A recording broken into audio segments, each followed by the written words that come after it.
If you're a parent, then there's one skill in leadership that you know that you have to be able to master, but sometimes you take it for granted.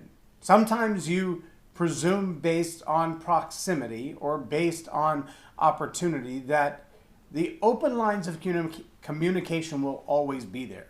That you'll always have the chance to speak into the life of the people, especially the young people that you've raised. You believe, and in some ways rightly so, that your voice will always be the most prominent, that your ideas, that your wisdom, that your knowledge will always be the thing that imparts to them the way that they should live their lives and the way they should respect people. Now, honestly, there are times that the parents' ideas are not the best, and they do need some outside input into the lives of their children in order to send them on the right way. But I also know that there are forces today bringing conversation into the minds of young people that most parents would not agree with. And if you think it's only happening in the home, if you think it's only happening in the rift between parent-child communication or parent-teenager communication or parent and grown adult communication, then you've missed something, because it's happening in the workplace as well.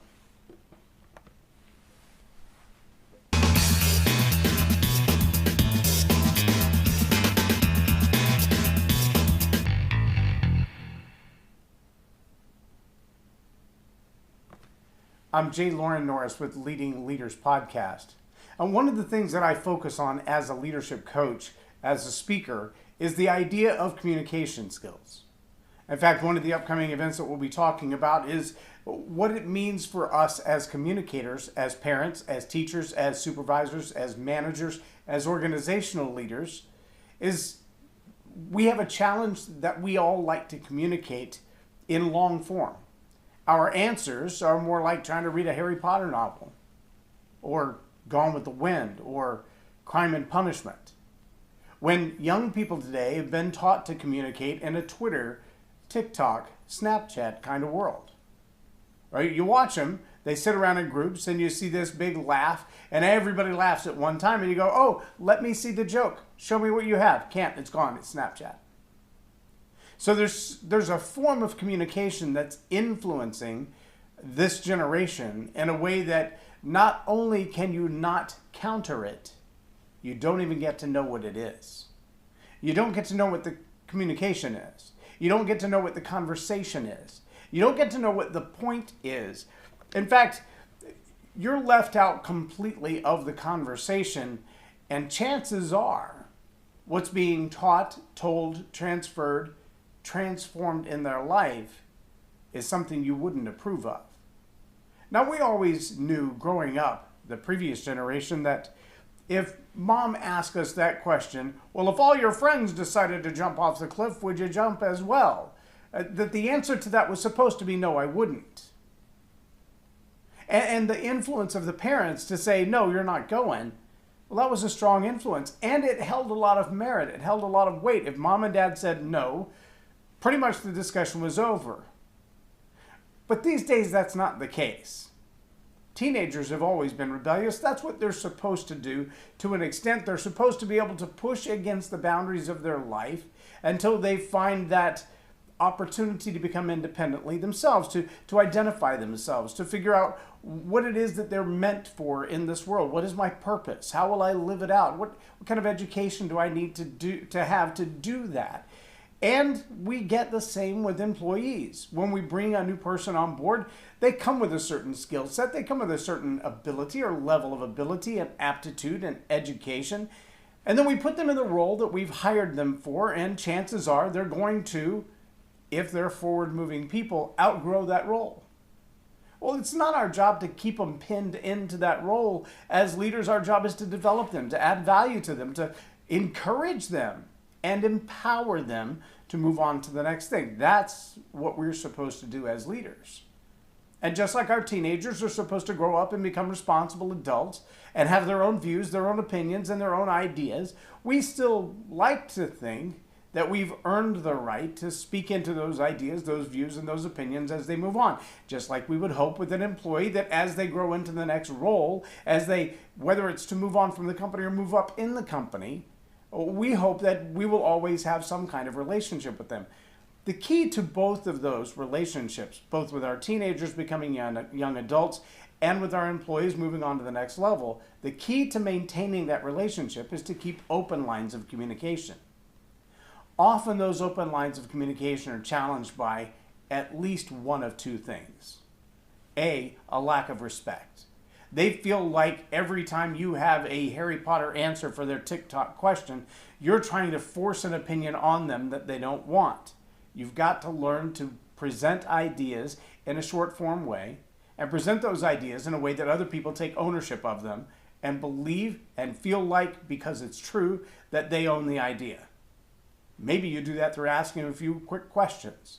Maybe you do that by demonstrating through the course of a short story how you came to that conclusion and give them the chance to come to the same conclusion as well. Maybe, if you're lucky, if you're really, really fortunate, if blessings have fallen on you from heaven, they will ask you for your opinion, your ideas, your thoughts, your way of approaching this subject, because they so respect you that they want your idea to become their own. Aside from that, you have the challenge of making sure that you're still listening. Keeping lines of communication open isn't always about looking for the opportunity to impart your wisdom, your ways, your knowledge, and your skills on them. Sometimes keeping the lines of communication open means you've got to stop long enough to hear. You've got to be willing to say, I don't know. Tell me what you think. What would you do in this situation? If I wasn't here to ask, how would you make the same decision? I think you'll find there's a lot of wisdom buried in this conversation that happens when nothing's being said. The observation, the just watching from a distance, the paying attention when you think they're not paying attention. There's a lot of communication that's taking place in there. But let me also give you this caution, because I think this is something that's becoming more and more prevalent. I hate to think that it's true, but the evidence is pretty clear that it is.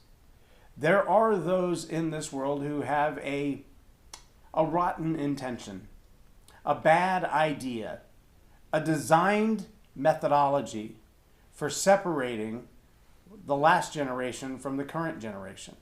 And one of the ways that they do that is through new improvised ways of communicating. And it's not just the methods they use, TikTok versus Facebook, or Snapchat versus Twitter. It's not just those methodologies, because social media on its own is a methodology. The short form immediately disappearing, that's a pretty tricky methodology.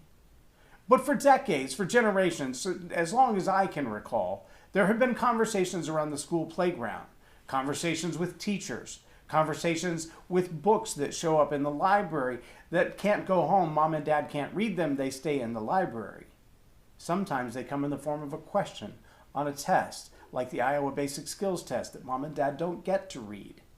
But still, these ideas, from bad intended forces, in my opinion, they inform our young people how they're supposed to think.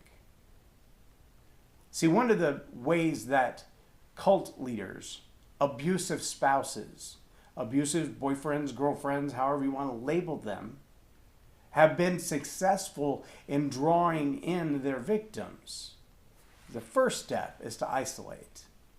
And my wife was an employee at the East Texas Crisis Center when we met 27 years ago, almost 28 years ago now. And I went through all the volunteer training with the East Texas Crisis Center. And one of the first signs of abuse is in an early relationship, even though he may be flowering her with all kinds of compliments and flattering her and supposedly loving on her. The first time that he says to her, but your friends, they don't belong in our relationship. Or your family, yeah, you don't need to call your mommy every time we have a problem. That's usually an early sign of an abusive relationship that's about to go south very quickly. Anytime someone cuts into that relationship between parent and child, that person is a perpetrator with a bad intent. And I don't care if that's your school teacher, if that's your congressman, if that's your local elected politician, or that's your best friend. If they intend to cut you off from your current circle of friends and your parents, they have an ill intent, and you need to be very cautious about that. As leaders and communicators, especially as parents, we have an obligation to continue to watch out for, to keep our eyes open for, to provide cover for those who we lead. And if we lose the line of communication that allows us to hear the things, to see the things, and to speak into the things that are changing the behavior of the people that we care about, we have failed as leaders. We have to take that responsibility very, very seriously. I challenge you, whether it's sitting at the drive-thru while you're waiting on your Chick-fil-A or gathered at the park while you're waiting on the next soccer game to start, take the time to ask some questions of your kids that will allow you to see and hear them demonstrate the things that are being taught to them when they're not in your presence. You may be appalled at some of the things that are being taught to your young people today, but you've got to take the same chance around the office as well. If you lead a team of people at work, sit down in the coffee shop with them. Sit down in the break room with them. Take them to lunch and ask the questions, what's going on in your world? Because what they're hearing in the news media, what they're hearing in the break room, what they're hearing in the parking lot will influence the way they behave, and it will influence the way you lead them if you're smart. I'm J Loren Norris with Leading Leaders Podcast for Tell It Like It Is TV. Have a blessed day.